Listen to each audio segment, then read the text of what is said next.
అందరికీ నమస్కారం అండి. This is Hanumantharao. మనం నిమ్మ గురించి తెలుసుకుంటాక ముందు కొన్ని విషయాలు తెలుసుకోవాలి. నిమ్మలో ఎన్ని రకాలు ఉంటాయి? నిమ్మలో చాలా రకాలు ఉంటాయి. అయితే నా దగ్గర ఎన్ని రకాలు ఉన్నాయి అనే దాని గురించి నేను వివరిస్తాను. నా దగ్గర స్వీట్ లెమన్ ఉంది, గజ నిమ్మ ఉంది, టేబుల్ నిమ్మ ఉంది. అందుట్లో కొన్ని నర్సరీ నుంచి తీసుకొచ్చిన మొక్కలు ఉన్నాయి. అలాగే కూడా కాకుండా ఇంకో ప్రత్యేకమైనది ఏమిటంటే, మనం విత్తనం తిన్నప్పుడు నిమ్మకాయలు వాడుకున్న తర్వాత విత్తనాలు పడేస్తాం, అందులోంచి మొక్కలు వస్తాయి. సహజంగా రావడానికి, దాని కాయలు కాయడానికి పూత చాలా టైం పడుతుందని చెప్పి విడిచిపెట్టేస్తుంటాం. మనం మామూలు గార్డెన్ అయితే పెట్టుకోం.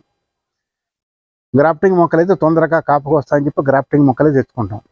కానీ నాలో జరిగిన ఒక విషయం ఏంటంటే, సీడ్స్తో పెట్టినటువంటి ఒక సీడ్స్ పడి మొలిసినట్టు మొక్కలు ఉంటే అందుట్లోంచి ఒక మొక్కను తీసుకొచ్చి పెట్టడం జరిగింది. కాసిన తర్వాత సరే కాస్తుంది, కొన్నాళ్ళైన తర్వాత కాస్తుంది కదా చూద్దామనే ఉద్దేశంతో విడిచిపెట్టాం. తర్వాత 4 సంవత్సరాలు దాటిన తర్వాత కాపు రావటం మొదలుపెట్టింది. బ్రహ్మాండమైన కాపు రావటం మొదలుపెట్టింది. సరే బాగానే ఉంది కదా అని చూస్తే ఆ కాయ సైజు కూడా నార్మల్ నిమ్మకాయ సైజు కంటే చాలా పెద్దగా రావటం, చాలా జ్యూసీగా ఉండటం, ఒక్క కాయ కాకుండా అనేక రకాలైన పిందెలు పడ్డాడు, రకరకాలుగా పిందెలు పడ్డాడు సైజుల్లో. ఒకసారి పువ్వు ఉంటుంది, దాని పువ్వు పక్కన పిందె ఉంటుంది, కొన్ని కాయలు పచ్చిగా ఉంటాయి, కొన్ని కాయలు పండి రాలిపోవటానికి రెడీగా ఉంటాయి. అన్ని దిశల్లో కూడా ఉన్నాయి. ఇది ఎప్పుడూ కాస్తూనే ఉంది. అందుకని చెప్పి దీని గురించి మీకు వివరించాలని ఉద్దేశంతో ఇక్కడికి వచ్చాను. ఒకసారి ఇలా చూడండి. అదే ఈ పండిపోయినటువంటి కాయ అంటున్నాను కదా, ఇది పండింది. ఇది నార్మల్ నిమ్మకాయ సైజు కంటే ఎక్కువ ఉంటుంది ఇది. అదేవిధంగా ఇంకో మాట చెప్పాలంటే, ఇది చూడండి, ఇక్కడ 3 కాయలు ఉన్నాయి కదా, ఈ సైజుతో కాకోకుండా పైన కనుక చూస్తే గుర్తుంది. ఇక్కడ ఈ గుర్తును చూసారా? ఇందులో 4 కాయలు తయారైనాయి. ఇంతకు ముందు గుర్తులో 6 ఉన్నాయి, 6 కాయలు ఉన్నాయి అన్నమాట. అయితే ఈ రకమైన పెస్ట్ రావడం జరిగింది. పెస్ట్ వచ్చిన తర్వాత దానికి కేర్ తీసుకున్నాను. కేర్ తీసుకున్న తర్వాత ఇవి నిలబడ్డాయి. ఇది ఇంకో దశలో చూడాలంటే ఇది పూలు చూడండి, ఎన్ని పూలు పూసాయో. పూల దశ, ఆ కింద చూస్తే పిందెల దశ, గుత్తులు గాను, ఆ పైన చూస్తే కొన్ని పచ్చిగాను, ఇది పండిపోయింది. ఇంకా కాండం దగ్గర నుంచి కింద నుంచి చూడండి. దీన్ని చూస్తే నేను 1 ఫీట్ ఉన్నటువంటి పాట్లో, సిమెంట్ పాట్లో పెట్టడం జరిగింది. కాండం మీకు కనిపిస్తుంది అనుకుంటున్నాను. నా ఫింగర్ కంటే కాస్త లావు ఉంది. ఈ రకంగా ఇక్కడ కంట వచ్చింది, పై కంట వచ్చింది.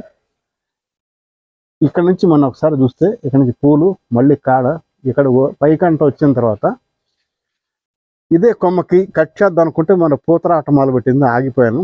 ఇక్కడ పిందెలు ఉన్నాయి, ఇక్కడ పూలు ఉన్నాయి, ఇక్కడ కాయలు ఉన్నాయి. మళ్ళీ ఈ కొమ్మకి చూడండి ఎన్ని కాయలు ఉన్నాయి, చూడండి ఎన్ని కాయలు ఉన్నాయి.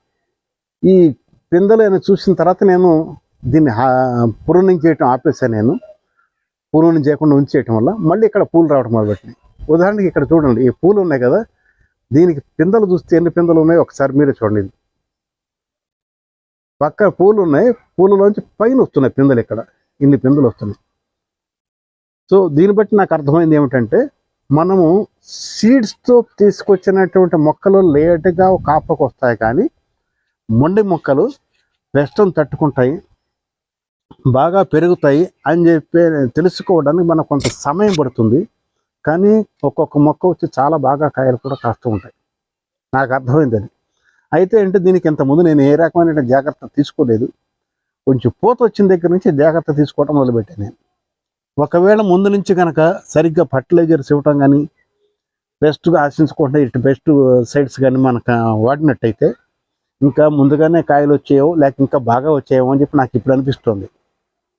దీన్ని చెప్పేది, నాకు అనుభవపూర్వకంగా చెప్పేదంటే, మనం ఏ రకమైన మొక్కలు తెచ్చుకున్నా కానీ మనకు పూత పింద వచ్చేంత వరకు తగ్గ జాగ్రత్తగా తీసుకుని సరైన పోషణలు కనుక ఇస్తూ ఉంటే కాయలు బాగానే కాస్తాయి. ఒకవేళ కాదు అనుకుంటే, వద్దు అనుకుంటే, అప్పుడే మనం వేరే మొక్కలు తెచ్చుకోవచ్చు. కాయలు కాయట్లేదు, సరిగ్గా లేదు అనుకున్నప్పుడు. ఒకవేళ కాయలు కాస్తున్నాయి అనుకో, అలాగే ఉంచేసేయచ్చు, ఇబ్బంది లేదు కదా. నాటు రకం విత్తనంతో వచ్చింది కాబట్టి గ్యారంటీగా ఇంకా కొన్నాళ్ళు కాస్తుందని చెప్పి నమ్మకంగా కూడా ఉంటుంది. ఇది కనుక నచ్చినట్టయితే, ఈ వీడియో కానీ, మా నిమ్మకాయలు కానీ నచ్చినట్టయితే మీ అభిప్రాయాలని, అనుభవాలని కామెంట్స్ రూపంలో తెలియజేస్తే మరొక వీడియోలో నేను వివరించడానికి చాలా బాగుంటుంది. ఉంటాం. మరొక వీడియోతో మీ ముందుకు వస్తాను. అప్పటి వరకు జై హింద్.